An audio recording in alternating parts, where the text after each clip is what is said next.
जय हिंद बच्चों। कैसे हैं आप सब? आशा करती हूँ सब स्वस्थ और मस्त होंगे और खूब मन लगा के पढ़ाई कर रहे होंगे।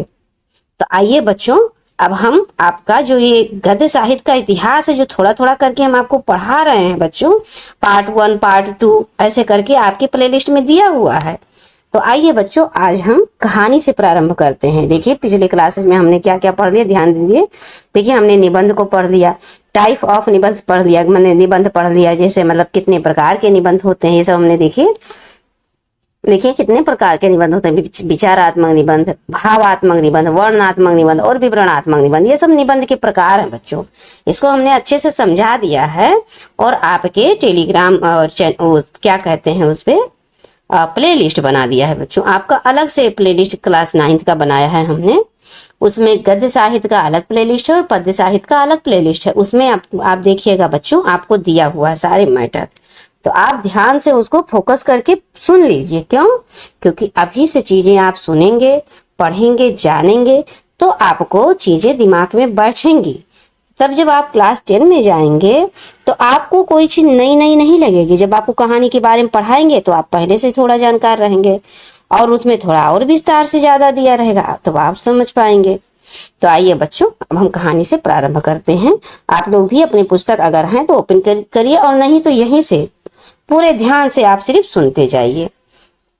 तो देखिए बच्चों, कहानी का उद्देश्य क्या है? कहानी का उद्देश्य किसी घटना, व्यक्ति विशेष, भाव, संवेदना आदि की संवेदनशील अभिव्यंजना करना ही कहानी होता है। फिर आगे, यदि आधुनिक साहित्य रचना की सर्वाधिक लोकप्रिय रचना है, क्या आधुनिक जो साहित्य है बच्चों, ये जो आधुनिक साहित्य वर्तमान का जो साहित्य है वो उसमें सर्वाधिक लोकप्रिय क्या है? कहानी है। हम कहानी के माध्यम से कोई भी चीज जान लेते हैं। देखिए हमारे पाठ में ही कितना, गद्य पाठ में कितना सारा कहानी दिया हुआ कई लेखकों का। तो उसी प्रकार से बच्चों कहानी काफी लोकप्रिय हो गया वर्तमान में। फिर देखिए बच्चों, इसका शीर्षक रमणीय और तीक्ष्ण होता है और कहानी का जो मूल भाव है बच्चों अर्थात संवेदना की व्यंजना करने में क्या होता है? समर्थ होता है, सक्षम होता है। फिर आगे क्या है बच्चों, इसका आरंभ तथा अंत कलात्मक और प्रभावात्मक होता है। इसका कथानक संगठित और क्रमबद्ध रहता है। इसमें जीवन के विभिन्न भावों, विचारों तथा रूपों को मार्मिक तथा सौंदर्यपूर्ण चित्र के माध्यम से प्रस्तुत किया जाता है। यद्यपि इसका प्रमुख उद्देश्य मनोरंजन होता है तथापि यह विशेष संवेदना, भाव एवं प्रभाव की कला युक्त व्यंजना भी प्रकट करता है। क्या है बच्चों? भाव, प्रभाव हो गया, विशेष संवेदना हो गया, मनोरंजन का मेन उद्देश्य होता है कहानी में। इस प्रकार से बच्चों कहानी की इसी तरह से कहानी होती है। अब आइए हम उपन्यास के बारे में जानते हैं। उपन्यास का है कहानी का बड़ा रूप बच्चों, उपन्यास कहलाता है। सबसे बड़ी बात, एक लाइन में कहानी का जो बड़ा रूप होता है वही उपन्यास कहलाता है। इसमें चरित्र चित्रण होते हैं, कई पात्र होते हैं, मतलब कई कार्य करने वाले उसमें होते हैं, अलग अलग नाम से दिए होते हैं। उसमें अलग अलग सबका रोल रहता है। उसमें कई घटनाक्रम होते हैं, संवाद होते हैं। तो देखिए बच्चों, उपन्यास किसी विशाल विषय के पात्रों के चरित्र चित्रण, घटनाक्रमों, संवाद एवं निश्चित उद्देश्य को प्रयोजन में संग्रहित की जाने वाली गद्य रचना बच्चों उपन्यास कहलाती है।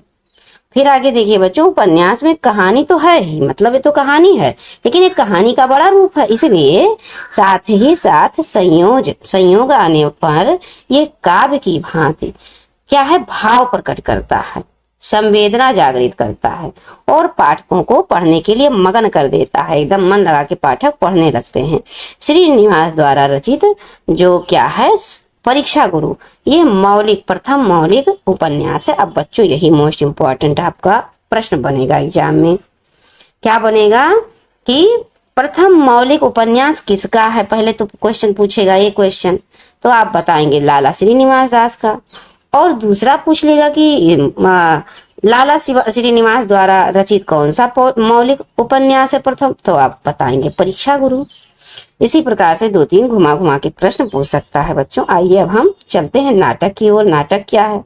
नाटक बच्चों एक प्रकार का अभिनय होता है। जो आप देखते नहीं फिल्मों में छोटे छोटे नाटक, सीरियल देखते नहीं, उसी को नाटक कहते हैं। देखिए बच्चों, रंगमंच पर कोई एक मंच होता है, उस पर अभिनय के माध्यम से प्रकट करने की दृष्टि से रचित एक से अधिक अंकों वाली गद्य रचना नाटक कहलाती है। नाटक शब्द की उत्पत्ति नट धातु से हुई है, जिसका अर्थ संबंधित सात्विक भावों का प्रदर्शन है। नट से अभिनीत होने के कारण यह नाटक कहलाता है। भारतेंदु जी ने अंग्रेजी, संस्कृत, बांग्ला भाषा के नाटकों का प्रचंड अध्ययन किया, अर्थात बहुत अधिक मात्रा में, बहुत गहन अध्ययन किया बच्चों। तो अतः उन्होंने जिन नाटकों की रचना की उनमें राजनैतिक, सामाजिक, पौराणिक, प्रेम प्रधान ऐसे सभी प्रकार के नाटक थे। कैसे नाटक थे बच्चों? जो शुरुआत तो आपके भारतेंदु हरिश्चंद्र के समय से ही होता है नाटक का। इसके पहले नाटक की कोई कहानी नहीं थी, लेकिन अब उसमें उन्होंने क्या लिखा, नाटक में किस प्रकार के नाटक होते थे? तो राजनीतिक नाटक होते, अर्थात वर्तमान समय में राजनीति की क्या व्यवस्था थी उसके बारे में दर्शाते थे। सामाजिक नाटक थी, उस समय समाज में क्या परिस्थितियां थी उसके बारे में नाटक के माध्यम से दिखाते थे लोगों को। और जो हमारी पौराणिक कथाएं थी या किंवदंतियां थी उसके बारे में भी नाटक के माध्यम से लोगों को जागरूक करते थे। और बच्चों, प्रेम प्रधान भी था, अर्थात प्रेम के संबंध में भी चीजें उस समय क्या थी उसके बारे में भी नाटक के माध्यम से लोगों को बताते हैं, जागरूक करते हैं। तो हमें विश्वास है बच्चों चीजें आपको समझ में आ रही होंगी। इस युग के अन्य नाटककारों में उदय शंकर भट्ट, सेठ गोविंद दास, माखन लाल चतुर्वेदी, पंडित गोविंद वल्लभ पंत और ये क्या कहते हैं हरिकृष्ण प्रेमी और राम कुमार वर्मा आदि बच्चों नाटककारों के नाम उल्लेखनीय है। लेकिन सबसे पहले कौन है? तो सबसे पहले आपके भारतेंदु हरिश्चंद्र जी हैं। अब आइए बच्चों, एकांकी की तरफ भी हम लोग बढ़ चलते हैं। तो देखिए बच्चों, एकांकी आपका, एक मिनट पहले इसको थोड़ा सा हम हाईलाइट करें। एकांकी एक अंक के नाटक को कहा जाता है बच्चों, अर्थात एकांकी नाटक के उस रूप को कहते हैं जिसमें एक ही अंक में पूरा नाटक समाप्त हो जाता है। एकांकी में नाटक के सभी तत्व होते हैं, साथ ही उनके रचना विधान तथा अन्य तत्वों में थोड़ी ऐसी विशेषताएं भी समाहित होती हैं जिनके कारणवश रचनाकारों ने एकांकी को साहित्य की एक स्वतंत्र रचना स्वीकार कर लिया। और जयशंकर प्रसाद की बच्चों एक घूट प्रथम एकांकी माना जाता है। आप समझे होंगे बच्चों, जो नाटक, वो नाटक जो एक ही अंक में समाप्त हो जाए, अर्थात बहुत बड़ा ना हो, छोटा सा हो, उसे ही नाटक कहते हैं। और ये पहला नाटक जो मोस्ट इंपॉर्टेंट क्वेश्चन आपसे बनेगा एग्जाम में कि प्रथम एकांकी किसका है? तो जयशंकर प्रसाद का है। या प्रथम एकांकी का नाम बताइए, तो अब बताएंगे एक घूट। अब याद करने का ट्रिक हमको पूछ लीजिए बच्चों।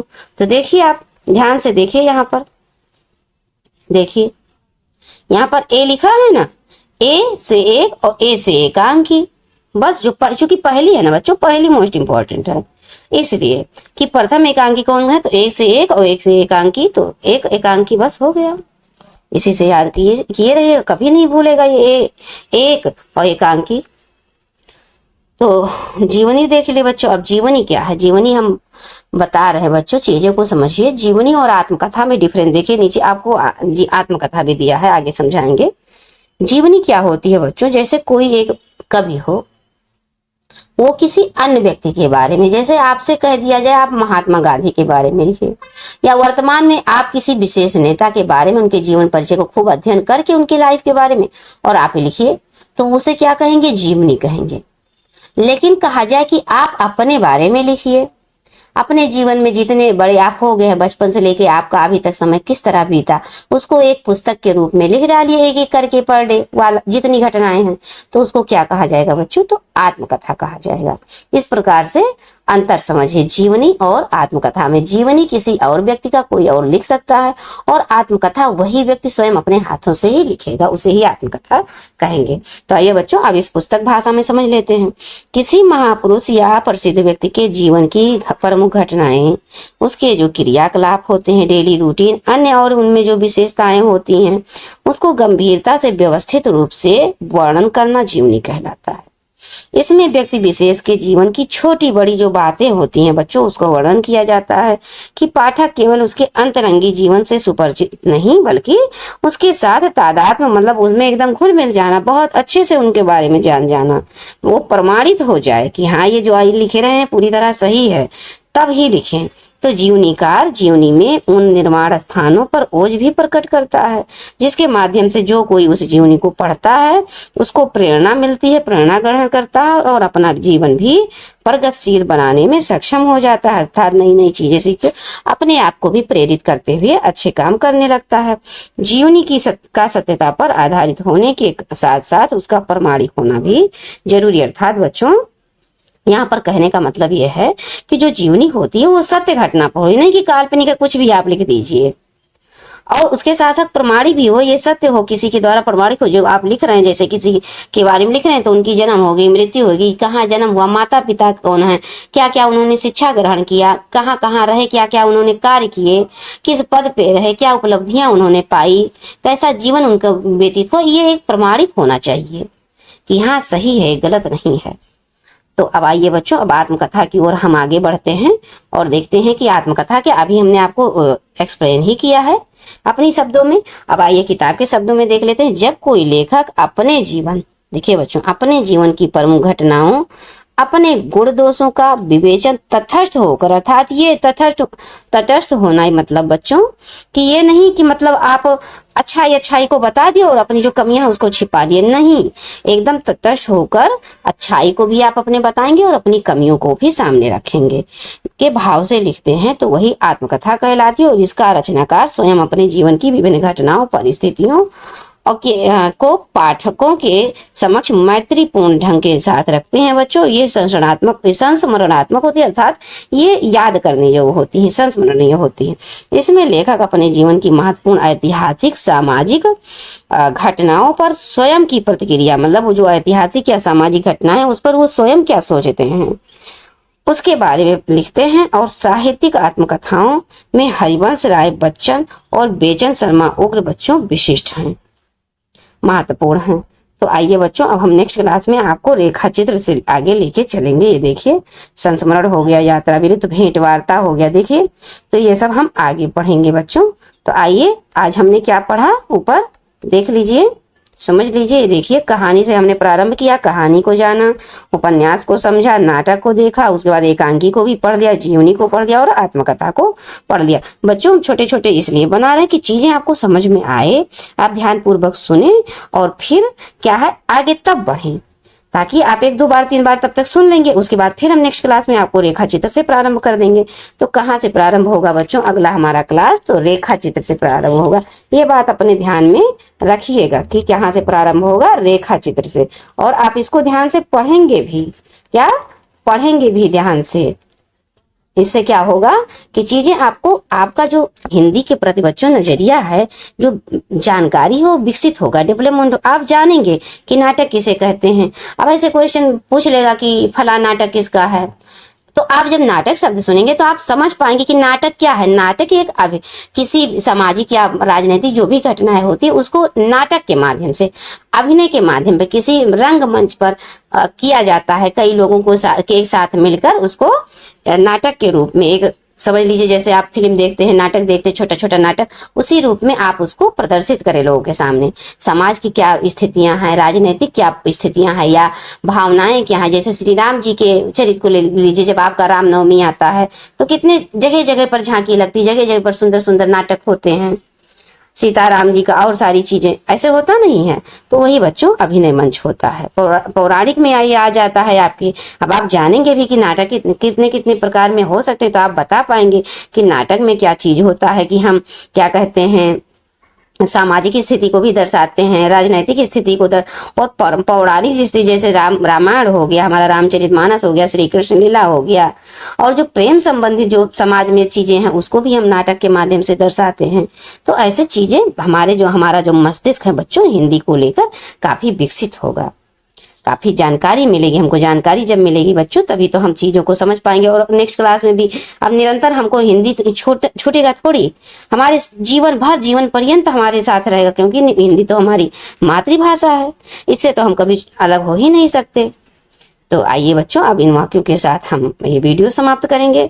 और एक बात और कहना चाहेंगे कि अगर आपको लग रहा है कि मैम का प्रयास बेस्ट है, अच्छा बता रही हैं, हमारी समझ डेवलप हो रहा है, हिंदी के प्रति हमारे अंदर जो जागरूकता हो रही है, हम रुचि पैदा कर रहे हैं, इंटरेस्टेड हो रहे हैं, अच्छा लग रहा है हिंदी पढ़ना, तो बच्चों इसको और अन्य बच्चों में भी शेयर करें। जो भी आपसे संबंधित, आपकी जानकारी में आपके रिलेटिव्स हैं, मोहल्ले में हैं, जो भी बच्चे पढ़ते हैं, उनको आप अवश्य इसको भेजें, जिससे उनको भी नई नई चीजों का डेवलपमेंट हो जाए, हिंदी को लेकर उनका भी नजरिया अच्छा हो जाए, वो भी हिंदी में रुचि लेकर पढ़ने लगे, अच्छे से समझ में आए। क्योंकि बच्चों जब समझ में आएगा तो ही तो मन लगेगा पढ़ने में। तो आइए बच्चों, आप हमारे वीडियो को इसी तरह से सराहिए, प्रेम दीजिए। आप अपने कमेंट जरूर लिखिए कि मैम अच्छा प्रयास है तो अच्छा लिखिए, कोई कमी है तो भी लिखिए। तो मैम उसके अनुसार, अब देखिए आप कोई चीज नहीं समझ पा रहे हैं तो हम उसको नोट रखेंगे एक डायरी में, चीजों को समझेंगे कि कहाँ कहाँ बच्चों को दिक्कतें पड़ रही हैं, तो उसको फिर हम अलग सिस्टम से, अलग तरीके से बताएंगे, ताकि आपको चीजें दिमाग में बैठें। और अच्छा लग रहा है तो भी बताएं, जिससे हमें दोगुना एनर्जी मिलेगा, प्रोत्साहन मिलेगा कि हमारे बच्चे चीजों को समझ पा रहे हैं, इसलिए हमको और अच्छे ऊर्जा के साथ आपको अगला वीडियो प्रोवाइड करेंगे बच्चों। तो आइए इन वाक्यों के साथ हम इस वीडियो को समाप्त करते हैं बच्चों, और मिलते हैं आपको नेक्स्ट क्लास में रेखा चित्र के साथ। जय हिंद बच्चों।